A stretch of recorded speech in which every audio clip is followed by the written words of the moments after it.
après l'hôtellerie, on va parler de transport aérien qui se retrouve depuis quelques années, je le disais, au centre des critiques. Je vais poser à nos deux invités une question très simple. Le transport aérien peut-il se décarboner sans décroître? Pour y répondre, deux personnalités qui, a priori, ont des points de vue très opposés. On va voir si ce face-à-face peut les rapprocher ou pas. L'un est le cofondateur de Supaéro Décarbo. Vous savez, c'est cette association d'anciens élèves de la célèbre école d'ingénieurs de Toulouse qui milite pour la décarbonation du transport aérien. Il est aussi le co-auteur d'un rapport écrit en partenariat avec le Shift Project, ce think tank dirigé par Jean-Marc Jancovici, dont on a parlé. Il a écrit ce rapport qui s'intitule « Pouvoir voler en 2050, quelle aviation dans un monde contraint ?» Et face à lui viendra le directeur du développement durable du groupe Air France. Je vous demande d'accueillir Grégoire Carpentier et Vincent Etchebert.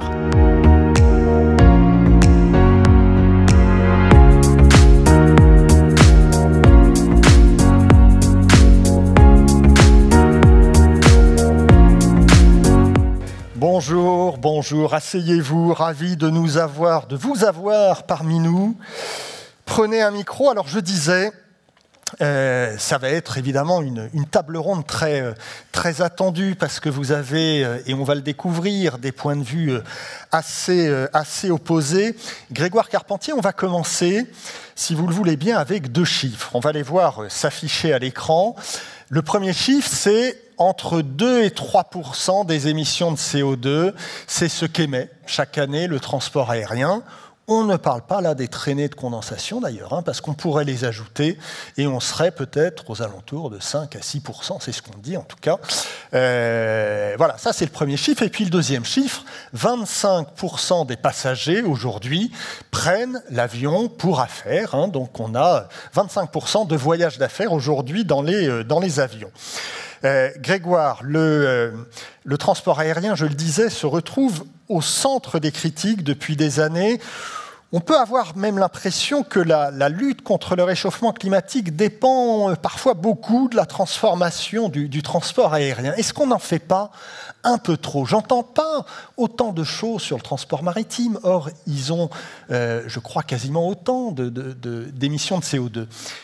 Dites-nous un peu votre sentiment, votre avis là-dessus. Alors, déjà, moi, je pense que en termes de lutte contre le changement climatique, on n'en fait jamais trop.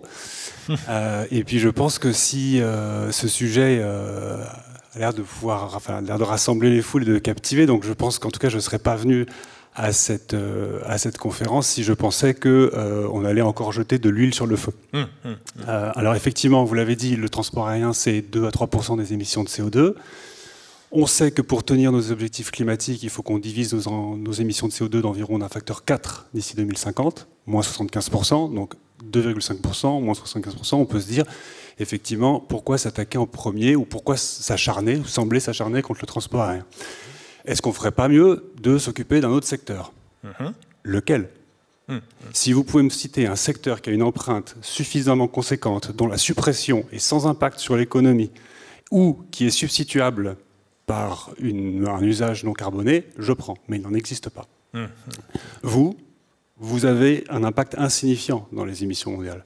Vincent a un impact insignifiant dans les émissions mondiales, et moi aussi. Pourtant, est-ce que c'est une raison suffisante pour se dire qu'on a envie de rien faire à notre échelle individuelle? Non. Donc, le sectorien, comme tout secteur, il doit faire sa part de l'affaire. Voilà. Faire sa part du boulot. Vincent Etchebert, on va voir 3 autres chiffres qui vont s'afficher à l'écran. Ça sont des chiffres qui datent de 2019. Avant le Covid, en fait, ceux qui avaient pris l'avion en 2019, ça représentait 10 à 11% de la population mondiale. Ceux qui avaient volé à l'étranger, encore moins, 4% de la population mondiale. Et ceux qui étaient les voyageurs fréquents, donc on peut estimer évidemment que c'est plus des voyageurs d'affaires, eh bien ils totalisent 1% de la population mondiale, mais représentent 50% des émissions de CO2 du transport aérien. c'est finalement, Vincent, est-ce que c'est cette valeur symbolique, prendre un avion reste un privilège finalement, puisqu'on rapporte ça 10 à 11% de la population mondiale. Est-ce que c'est ce privilège, cette valeur symbolique qui aujourd'hui ne passe plus? Déjà, bonjour à tous. Pour répondre à votre question, je suis désolé, mais je vais rajouter quelques chiffres. L'aérien aujourd'hui, c'est 2,5% à peu près des émissions de CO2 au niveau mondial. Il faut savoir que les émissions absolues du secteur aérien ont augmenté de 40% en valeur absolue, 2005 à 2019. Et pourtant, cette vision, elle n'est pas satisfaisante. Pourquoi ? Parce que, comme vous le dites, et comme ces chiffres le montrent, il faut raisonner aussi en termes d'empreinte individuelle. C'est très important. En France, par exemple, c'est les 2/3 des citoyens, des Français, qui ne prennent pas l'avion chaque année. Et donc, quand on regarde les choses à niveau individuel, il y a un chiffre qui est important de garder en tête. Un Paris-New York aller-retour, en moyenne, c'est 1 tonne de CO2. Pour rapporter ça de l'empreinte carbone moyenne d'un Français, qui est de 10 tonnes de CO2 par an, il faut encore rapporter ça, encore plus important, de la cible en 2050 pour être en ligne raccord avec l'accord de Paris qui doit être de 2 tonnes de CO2 par personne. Soit 2 allers-retours Paris-New York. Exactement. Mais justement, tout le but, tout l'enjeu et tout le défi en même temps pour le secteur aérien, si on continue à raisonner sur ce Paris-New York, ça va être de réduire au maximum cette tonne de CO2. Et je rejoins Grégoire, le concept et la prise de conscience de l'empreinte carbone au niveau individuel, elle est absolument fondamentale en termes de lutte contre le changement climatique. C'est vrai pour la manière de se déplacer, c'est vrai aussi pour la manière de se nourrir, pour la manière de se loger.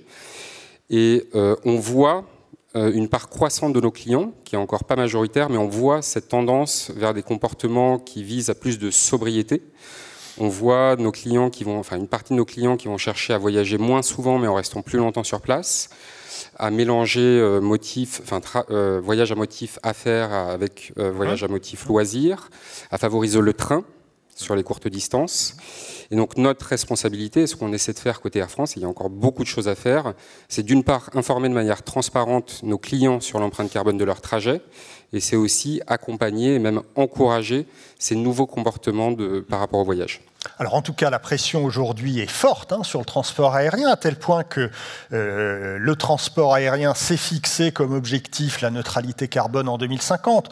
Et Grégoire, on reviendra d'ailleurs sur la faisabilité de cet objectif, mais en tout cas, comment allez-vous vous y prendre?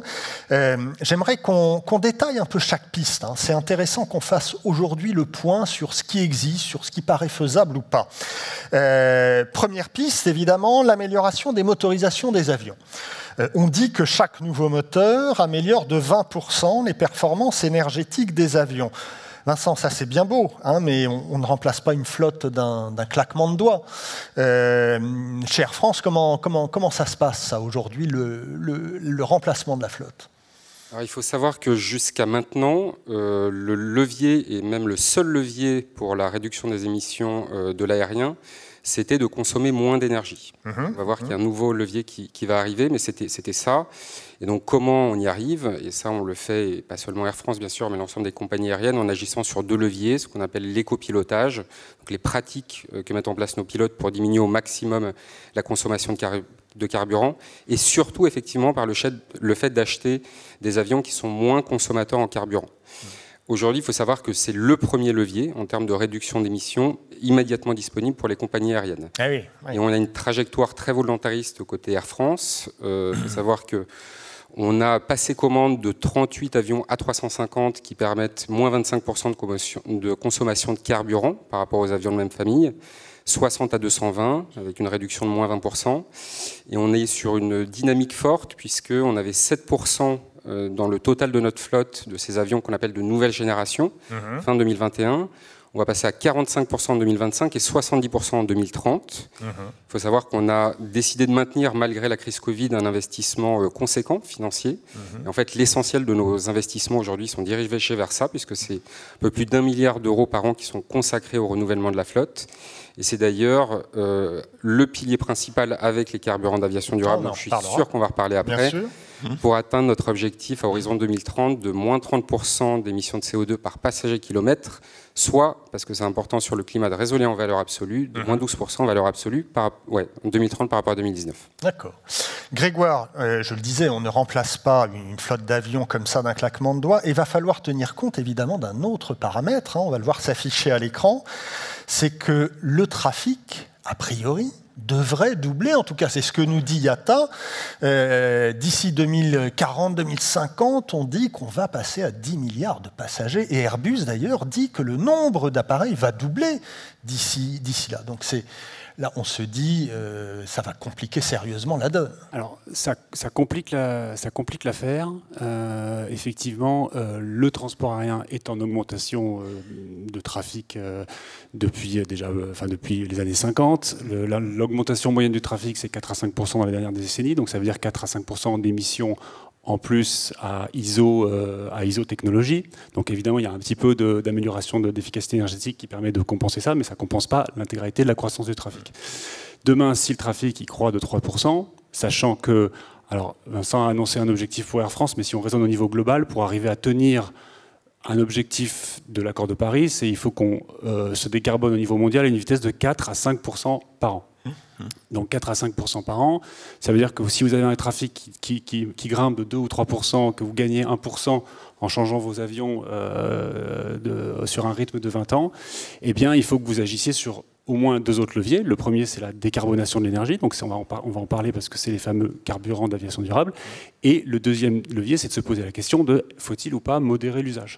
Et en fait, ce qui est important quand on réfléchit comme ça, c'est que finalement, on a toujours 3 leviers quand on veut décarboner un secteur: l'efficacité énergétique, la décarbonation de l'énergie et la modération de l'usage. Et en fait, dans le débat public, il y a une cristallisation parce qu'on a l'impression que la modération de l'usage, c'est-à-dire une forme de sobriété subie, c'est une forme de punition. Et nous, on préfère le voir autrement, on préfère le voir comme un levier supplémentaire qui ne va pas forcément contre les autres, mais qui peut être de nature à gagner, par exemple, du temps à court terme pour se laisser un peu plus de temps demain, surtout quand on a affaire à du temps long et qu'on a des technologies qui ne vont pas arriver du jour au lendemain en un claquement de doigts. Ouais, c'est ça. Alors on a parlé de la motorisation, des nouvelles motorisations qui permettent de faire de sacrées économies, mine de rien.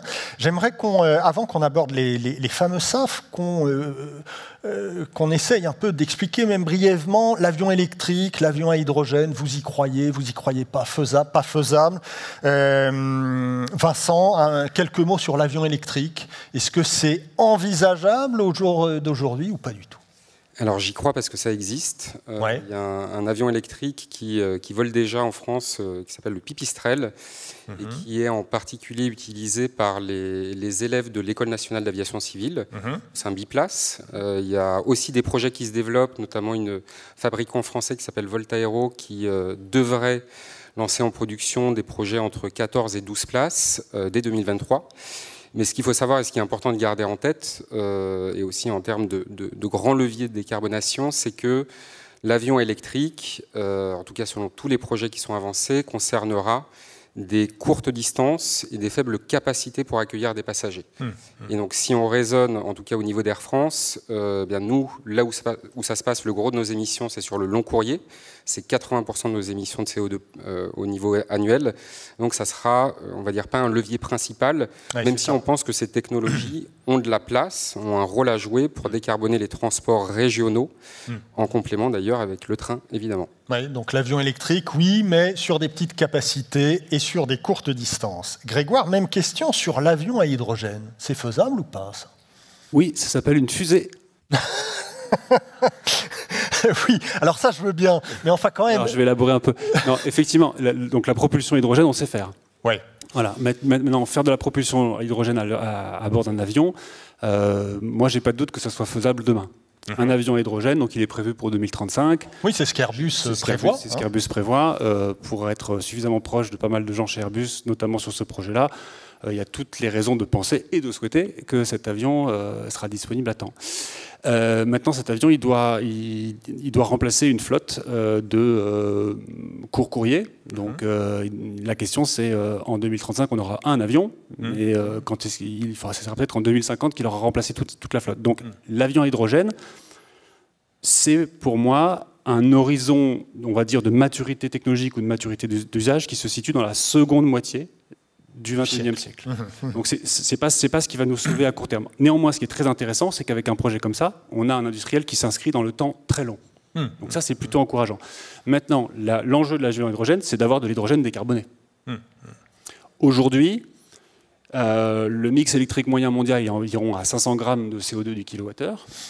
Avec ça, si vous avez des électrolyseurs qui fabriquent de l'hydrogène, votre avion hydrogène, il est juste 3 fois plus émissif en CO2 sur l'ensemble du cycle qu'un avion à kérosène. Donc tout l'enjeu, il est là, décarboner l'énergie. Et vous le disiez, ça concerne aussi des courtes distances, plutôt des courtes distances ou pas? Et est-ce que ça concerne aussi des gros porteurs ou pas pour l'avion à hydrogène? Alors vraisemblablement, en tout cas, à l'horizon 2035, ça concernera soit du régional, soit le segment court du court courrier. Pourquoi? Parce que l'hydrogène est plus intense en énergie, en poids que le kérosène. Donc, ce n'est pas un problème de poids, alors que pour les batteries, il y a justement un problème de poids qui entre en jeu. Là, le problème, c'est le volume que ça occupe à bord. Donc, il faut bien le stocker. Et pour l'instant, on imagine que ça va occuper une partie les ailes ne suffiront pas, donc il y aura une partie du fuselage qui devrait être occupée, donc il y aura moins de passagers. Et si on veut voler plus loin, à la fin, il n'y a plus de passagers. Oui, c'est ça. Oui, d'accord. Donc, clairement, aujourd'hui, l'électrique et l'hydrogène, ce sont des solutions peut-être à très long terme, en tout cas pas à court terme. En tout cas, l'électrique, ça va arriver là, mais pour un petit segment. Oui, pour un petit segment, c'est ça. Et donc face à l'urgence aujourd'hui, ce ne sont pas en tout cas des solutions satisfaisantes pour l'industrie aérienne. On va parler, là j'aimerais bien qu'on parle de ces fameux carburants durables. Parce que ces fameux carburants alternatifs, c'est manifestement ce sur quoi les compagnies aériennes ont décidé de miser avec une célérité incroyable. En quelques mois, on a vu IATA et les compagnies aériennes nous dire que les SAF, c'était la solution, c'était l'avenir pour elles. Alors j'aimerais bien qu'on fasse un peu le point sur ces SAF. On va voir s'afficher d'abord, c'est quoi ces SAF? Alors on a 3 générations, j'aimerais bien qu'on les distingue, ces 3 générations de SAF. Alors, sans tomber, s'il vous plaît, dans la technique, c'est évidemment la difficulté, mais comment le public qui nous fait face peut différencier ces 3 générations de SAF? La première génération, Grégoire, à partir d'huiles usagées ou de plantes riches en sucre, là, très clairement, ça vient en concurrence avec les terres cultivables. Non, pas les huiles. Non. Les huiles ne sont pas en concurrence avec les terres cultivables. Les plantes riches, oui.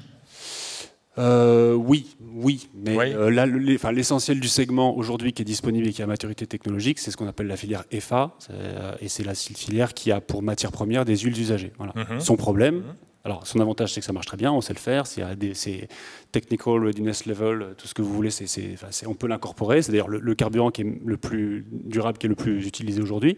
Le seul problème, c'est que le gisement d'huile dont on dispose est limité, donc on ne couvrira pas tous nos besoins en 2050 avec ça. Ouais. Donc là aussi, c'est forcément déjà une première limite. C'est de l'ordre de 10% de nos besoins en 2050, le gisement. Ah oui, 10% de nos besoins seulement. La deuxième génération, Vincent, deuxième génération, on dit à partir de déchets organiques, ça veut dire quoi?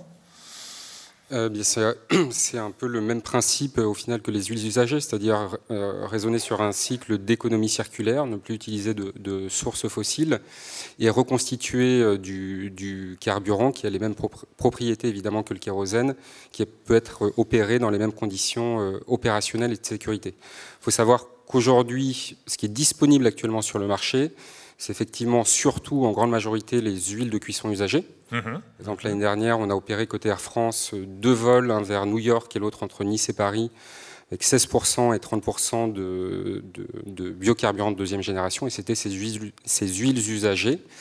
Donc et comme disait Grégoire, et je le rejoins tout à fait, l'industrie ne va pas pouvoir se reposer sur cette technologie, cette famille, et il va être très important, en tout cas c'est la stratégie qui est appliquée chez Air France, avoir une stratégie de diversification, parce qu'effectivement, pour chaque famille de SAF, va se poser des problématiques en termes d'accès et de disponibilité. Oui, d'accord.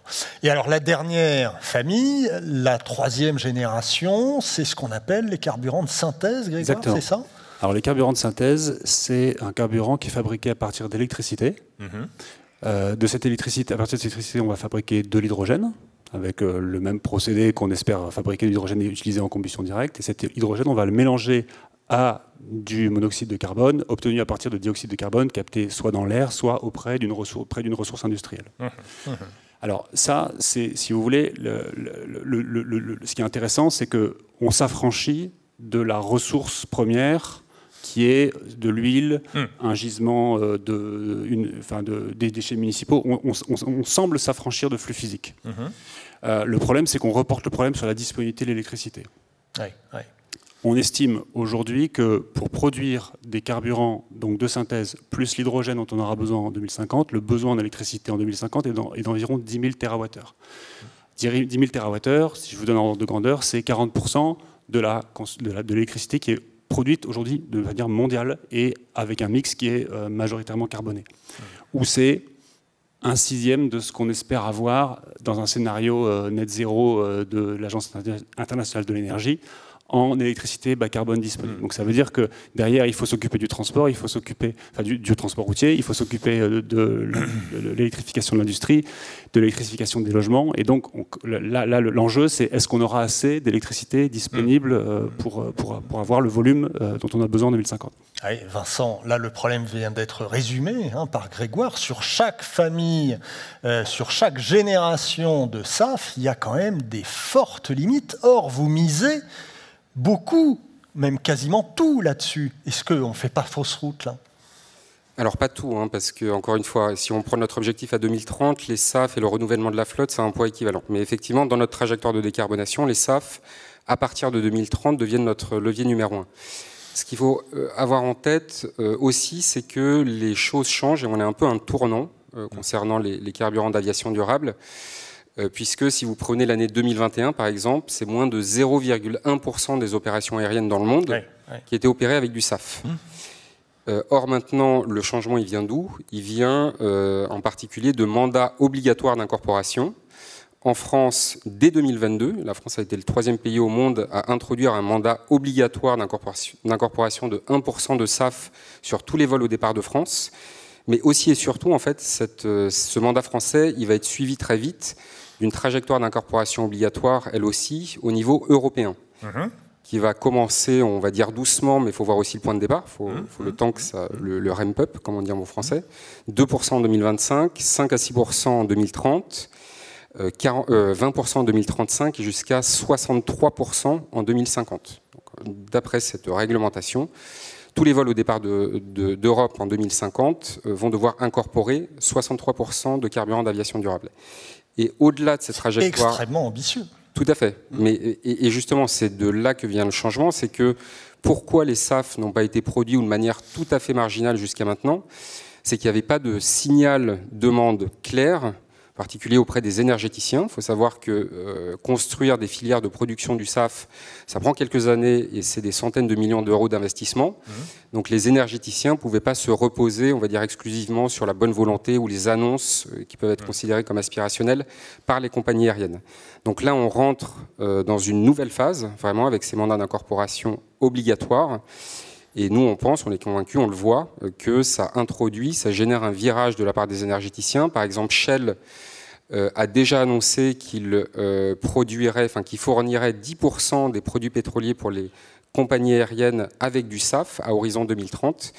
Et donc, on n'est pas seulement convaincu que ça va arriver, mais on travaille très très activement avec tous les acteurs de la chaîne, avec les énergéticiens, avec les motoristes et les avionneurs qui sont aussi hyper engagés, et avec les pouvoirs publics pour avoir une industrialisation, une montée en puissance de ces filières de production, et notamment en France, le plus rapidement possible. Oui, sauf qu'on va voir un chiffre s'afficher à l'écran, les besoins sont absolument énormes. En 2021, on a produit 125 millions de litres de carburant durable. En 2050, il en faut 449 milliards de litres. C'est absolument colossal. Quand on voit des chiffres comme ça, on se dit, ça paraît illusoire quand même de parier sur ces SAF, non, Grégoire? J'ai envie de dire... on n'a pas trop d'autres solutions. Oui, aujourd'hui, on n'a pas d'autres solutions. Et puis il faut. Alors, moi je suis pas. Mais vous y croyez quand même, vous, au SAF. Encore une fois, la question n'est pas d'y croire. Ouais. C'est pas une question de croyance. Ouais. Personne ne se comporte vis-à-vis de la science ou de la technologie avec une logique de croyance. On se dit, on va essayer de faire des choses. Est-ce qu'on a le financement pour le faire? Quel est le bienfait pour le bien commun de se lancer dans un projet? Qu'est-ce qui se passerait si on ne le faisait pas? Quels sont les risques à le faire? Quels sont les risques à ne pas le faire? C'est comme ça qu'on raisonne. Alors évidemment, il y a des risques. Les risques, on n'y arrive pas. On en parlera sans doute tout à l'heure. Mais si on n'y arrive pas, effectivement, eh bien, il est sûr que les objectifs climatiques vont être remis en question. Vincent, le problème des SAF, on a vu naître quand même des initiatives vachement intéressantes dans le voyage d'affaires. On a vu des entreprises aider des compagnies aériennes, des entreprises clientes qui envoient des voyageurs d'affaires auprès de ces compagnies aériennes. On les a vus signer des accords avec des compagnies aériennes pour monter des filières de carburant durable. Est-ce que Air France fait ça aussi avec des entreprises clientes? Oui, tout à fait. Ouais. Depuis janvier 2021, on a lancé une offre de contribution volontaire à nos clients entreprises, passagers mais aussi cargo. Et la demande est forte niveau cargo.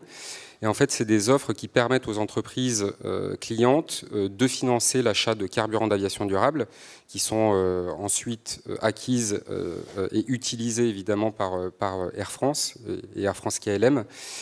Et quel est l'intérêt pour nos clients entreprises à faire ça?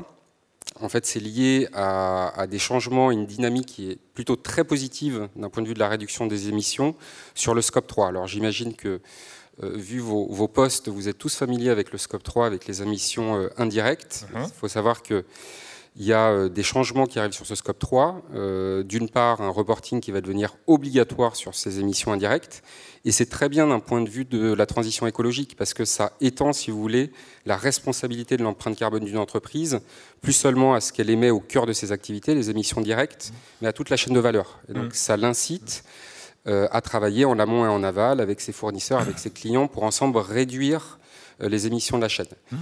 Et sans même parler de reporting obligatoire, en fait, dans les engagements aussi volontaires, qui deviennent de plus en plus importants, croissants, notamment un engagement qui s'appelle Science Based Targets Initiative, eh bien, le scope 3 est inclus dans les objectifs de réduction que doivent prendre les entreprises. Donc concrètement, pour nos clients entreprises qui souscrivent à ce contrat, à cette offre, et on en a 60 à peu près aujourd'hui, mais ça va très vite, le nombre augmente très vite, eh bien, ça leur permet concrètement de déduire, de réduire les émissions de carbone qui sont dans leur scope 3 liées à la partie business travel. L'un des problèmes des SAF, Vincent, c'est leur prix par rapport au kérosène. On a toutes sortes de rapports, on dit 3, 4, 8, 9, 10 fois le prix du kérosène. Ça signifie évidemment à terme une forte augmentation du prix du billet d'avion. Est-ce que c'est économiquement tenable, Vincent? Est-ce que vous pensez que les entreprises vont continuer d'acheter des billets d'avion à ces prix-là? Alors déjà, la transparence oblige à reconnaître que oui, demain, voler coûtera plus cher. Parce que la décarbonation a un prix, peut-être en particulier pour le secteur aérien qui est un des plus complexes à décarboner. Et donc, voler va coûter plus cher. Ça va permettre aussi de voler de manière progressivement de moins en moins émissive, mais c'est une quasi-certitude, c'est même une certitude. Quitte à ce que vous ayez moins de clients. Voilà, alors j'y arrive, mais d'ailleurs c'est une réalité, en fait ça arrive déjà, parce que je vous parlais du mandat d'incorporation de 1% en France, eh bien, on l'a déjà reflété dans le prix des billets d'avion à partir de janvier 2022, côté Air France. Et on a essayé de le faire parce qu'on pense que c'est absolument obligatoire, de manière totalement transparente envers nos clients, parce qu'on a accompagné ça du lancement de ce qu'on appelle une contribution SAF. Et donc concrètement, à partir de janvier, nos prix ont augmenté de 1 € à 12 € en fonction de la distance et de la cabine de transport.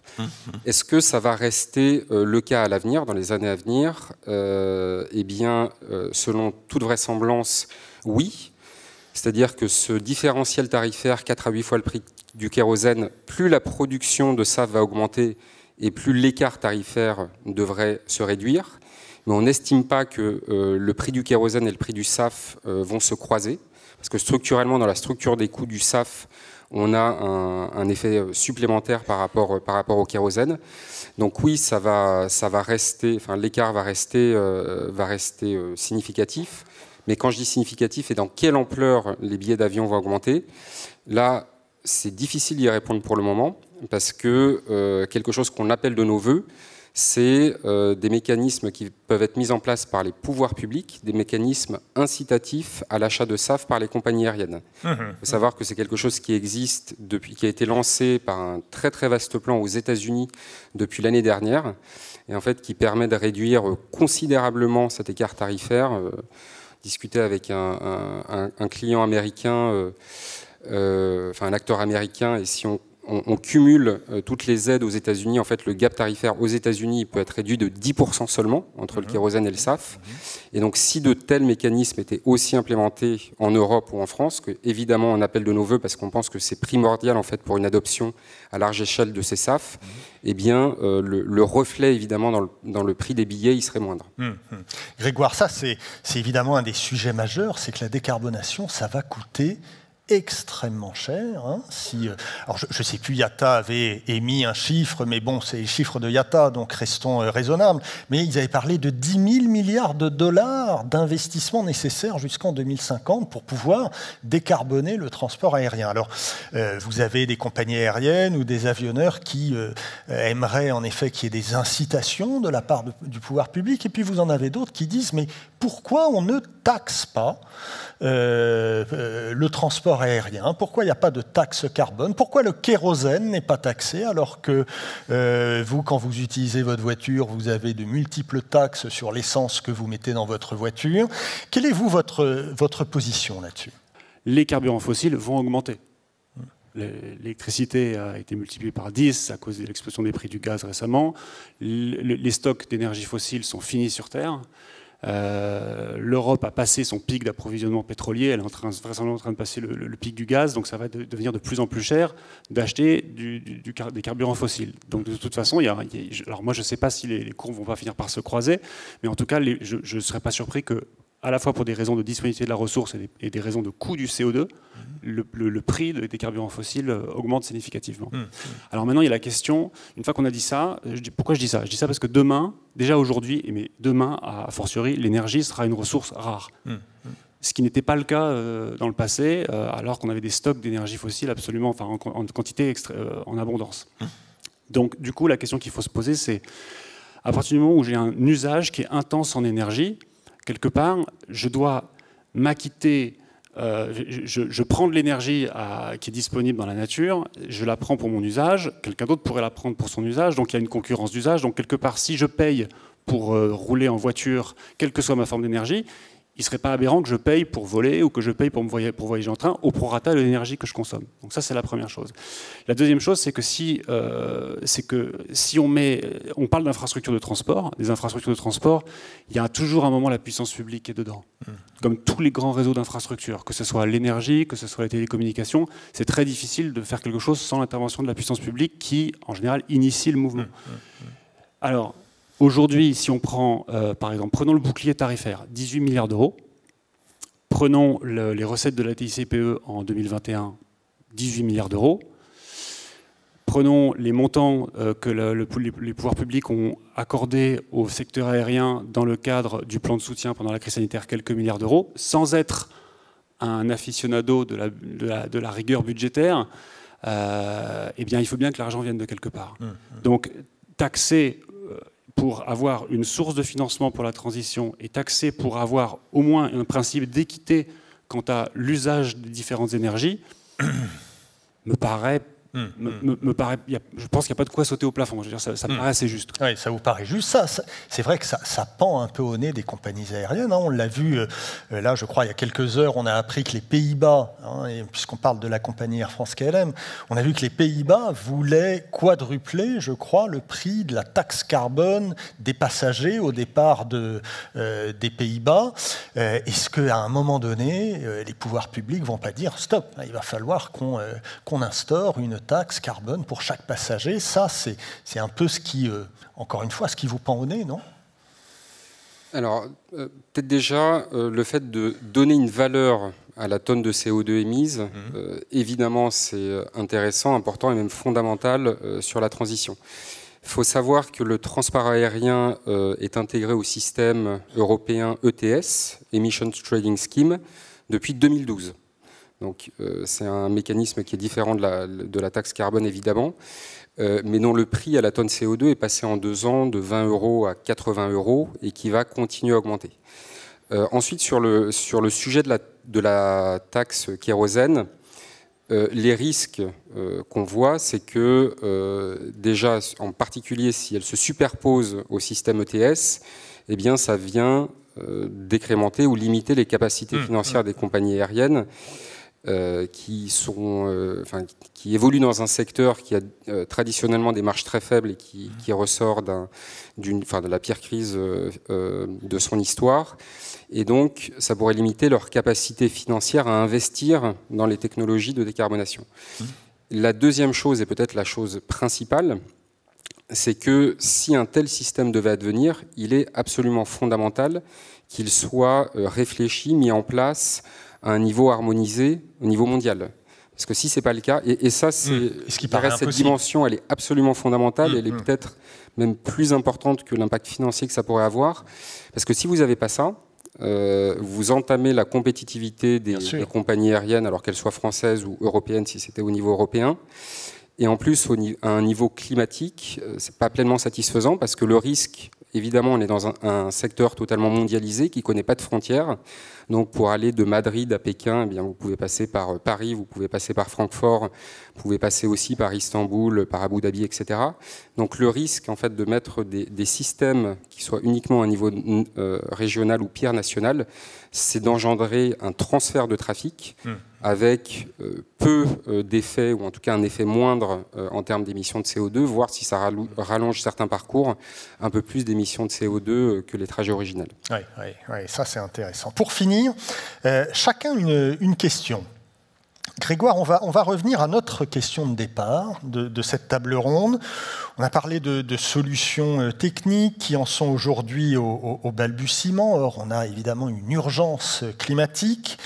Selon vous, Grégoire, le transport aérien pourra-t-il se décarboner sans décroître? C'était notre question de départ. En clair, faut-il une baisse de trafic pour réaliser les objectifs de baisse d'émissions de carbone? Alors je pense qu'on ne peut pas faire l'économie de la pensée, cette baisse.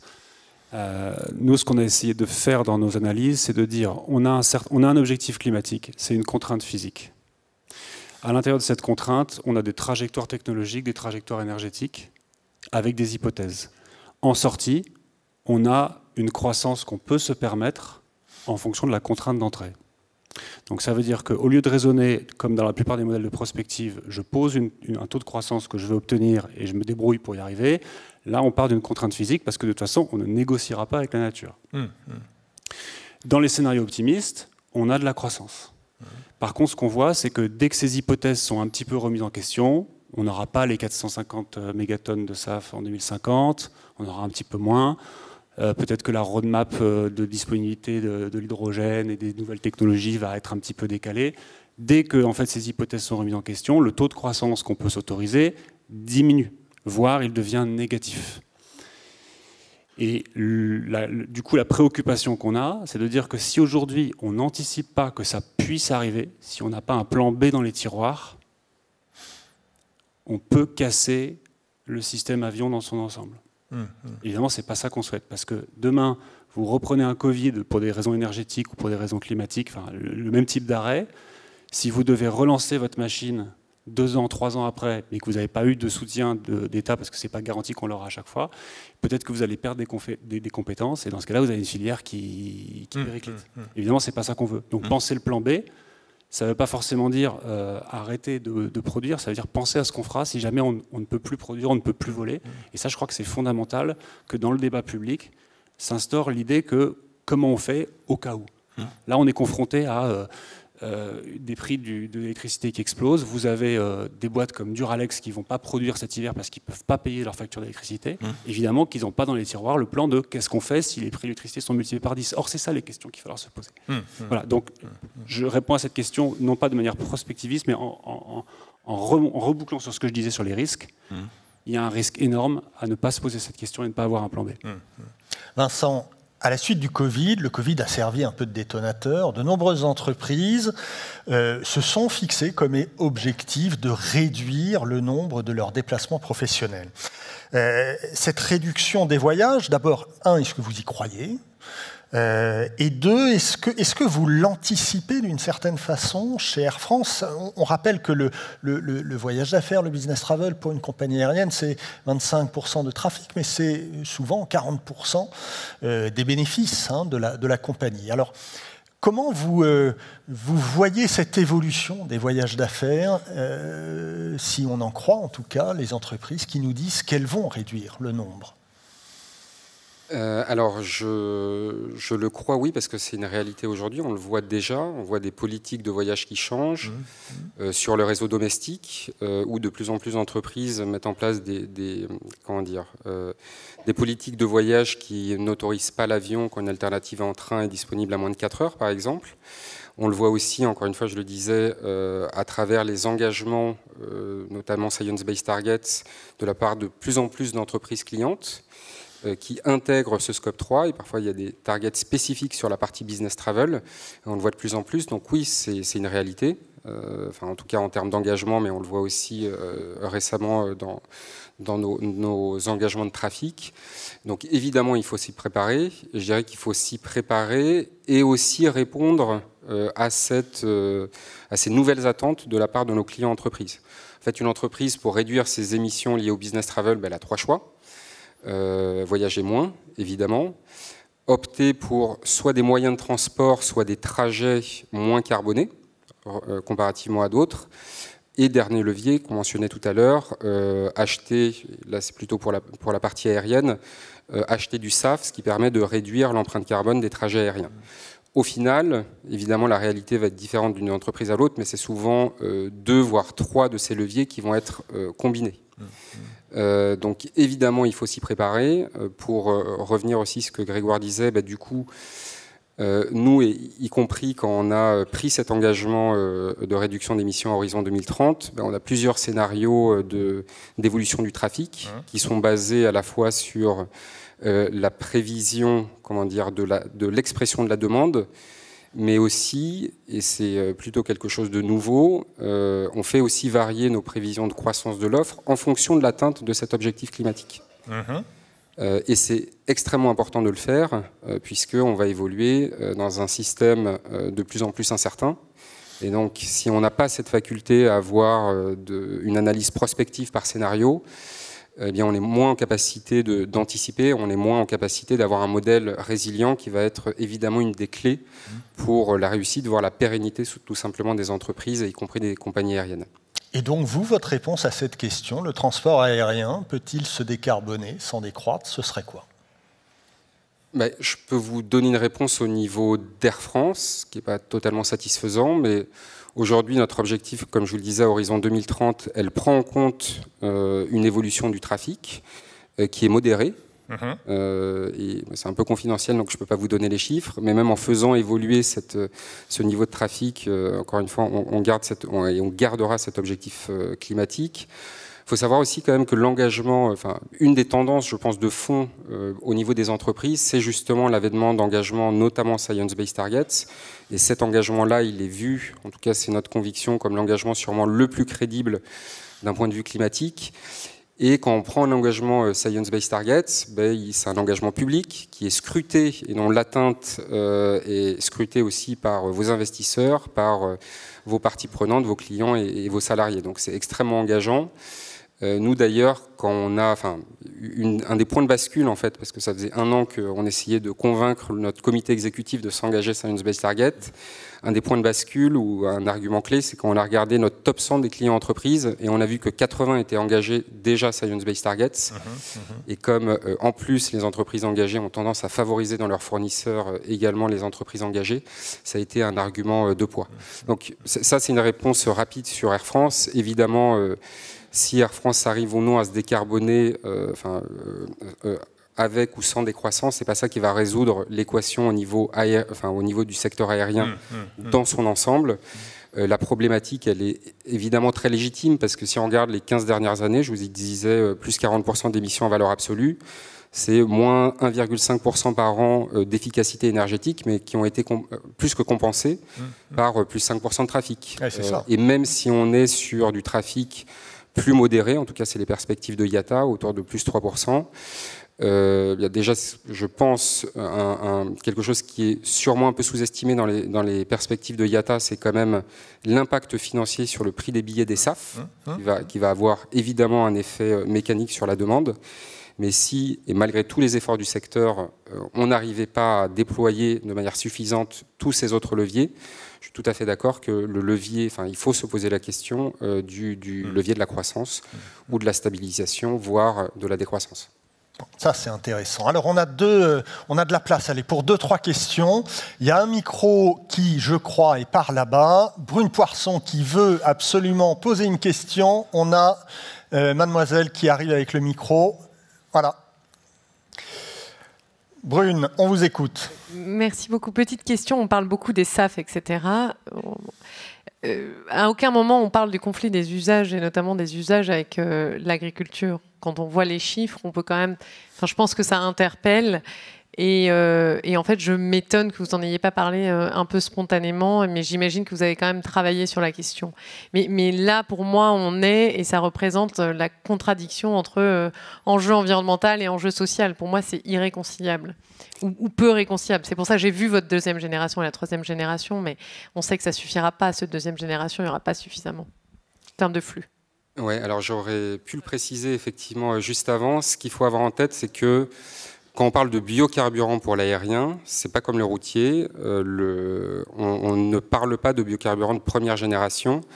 Et donc, la réglementation européenne, dans le cadre de la trajectoire que je mentionnais, elle n'autorise de toute façon que des biocarburants de deuxième génération qui ne rentrent pas en concurrence avec les cultures alimentaires et qui ne génèrent pas en aucune manière de déforestation.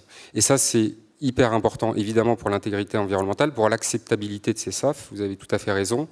Et je dirais même, si on regarde, parce qu'il y a aussi des objectifs, sans vouloir être trop technique, de réduction d'émissions minimales sur l'ensemble du cycle de vie du SAF. Il y a une réduction minimale qui est prévue par la réglementation européenne qui est de 75%. Si vous avez en amont des pratiques, notamment de déforestation, en fait, vous n'arrivez pas de toute façon à diminuer de 75% l'empreinte environnementale totale. Et c'est là aussi une des vertus de l'analyse en cycle de vie. Désolé, je suis un peu technique. Mais oui. Mais merci, c'était une précision importante effectivement à apporter. Autre question. Est-ce que quelqu'un, je vois difficilement, ici, monsieur, on vous écoute. Oui, bonjour, c'est une question, c'est est-ce qu'on peut, enfin, la part du cargo, du fret, est-ce qu'on peut jouer là-dessus en la diminuant éventuellement pour la décarbonation Alors la part du fret, c'est environ 20% des émissions. Est-ce qu'on peut jouer là-dessus? La question, alors peut-être que Vincent pourra compléter, mais moi j'ai l'impression que c'est pas évident de jouer là-dessus parce que les personnes les entreprises, les acteurs qui ont recours au fret aérien, et c'est un peu une solution de dernier recours parce qu'en termes de transport de marchandises, c'est quand même le transport le plus onéreux qui soit. Donc ça veut dire que en fait renoncer ça rejoint ce que vous disiez juste avant. Ça veut dire qu'il faut se poser la question de est-ce que j'ai vraiment besoin de faire venir telle ou telle marchandise. Je pense que le renoncement sera sans doute plus facile avec du fret fluvial ou du fret routier qu'avec du fret aérien qui rentre déjà dans la catégorie de la marchandise indispensable, de première nécessité. Voilà. Non, mais tout à fait. Faut savoir que entre 80 et 90% du transport fret dans le monde est occupé se concentre dans le maritime.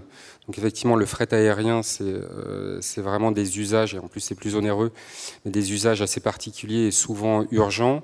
En termes de réduire l'empreinte carbone du transport fret, on y travaille, on y réfléchit, il n'y a pas de solution évidente, évidemment, en dehors de ce que je vous disais sur le renouvellement de flotte, l'achat de SAF, etc.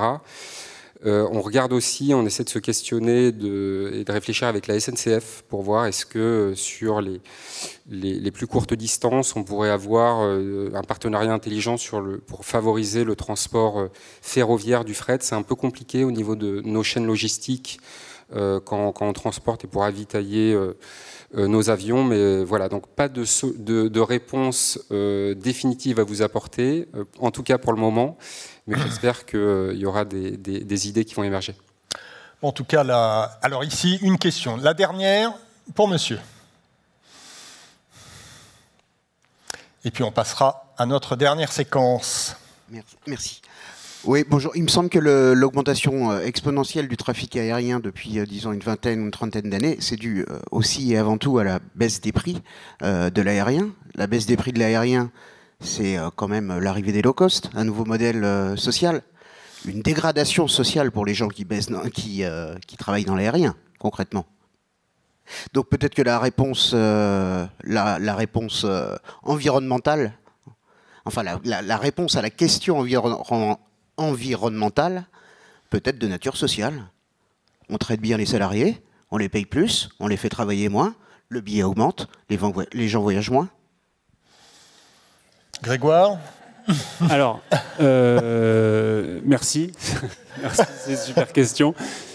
J'ai oublié ce que je voulais vous dire au début. Ah oui, alors, déjà, effectivement, le transport aérien a explosé parce que le prix est devenu moins cher et on ne sait pas, en vérité, on ne sait pas ce qui va se passer si le prix réaugmente. Quand les gens travaillent à la prospective, ils nous disent on ne sait pas si l'élasticité qui joue dans le sens les prix diminuent, les gens voyagent plus, joue dans l'autre sens, et surtout on ne sait pas quel est le bénéfice écologique sur cette élasticité. C'est-à-dire que si on vous dit c'est plus cher mais c'est écologique, est-ce qu'on est prêt à payer plus? Du coup, si on vous dit c'est plus cher mais il y a plus, c'est...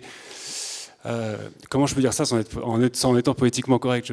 C'est difficile, mais en gros, vous faites allusion au low cost, vous faites allusion à de la subvention, donc à de l'argent public qui va subventionner le développement de low cost. Donc c'est vraiment une question de politique publique, mais on pourrait avoir un autre modèle et on pourrait effectivement faire en sorte que on paye différemment ou que les gens soient incités à voyager différemment sur la base de critères non pas environnementaux, mais sur les critères sociaux. Et là, on rejoint la discussion de tout à l'heure sur la responsabilité en triple capital qu'on avait développé. Donc ça ouvre tout ce champ de questions, vous avez raison de la poser, mais je dois avouer que vous allez un peu au-delà de mon domaine de compétences. Bon, en tout cas, merci beaucoup, messieurs. On a bien compris que le chemin vers la décarbonation du transport aérien était un chemin très très long, a priori, et encore plein d'incertitudes. Merci beaucoup, messieurs. Merci.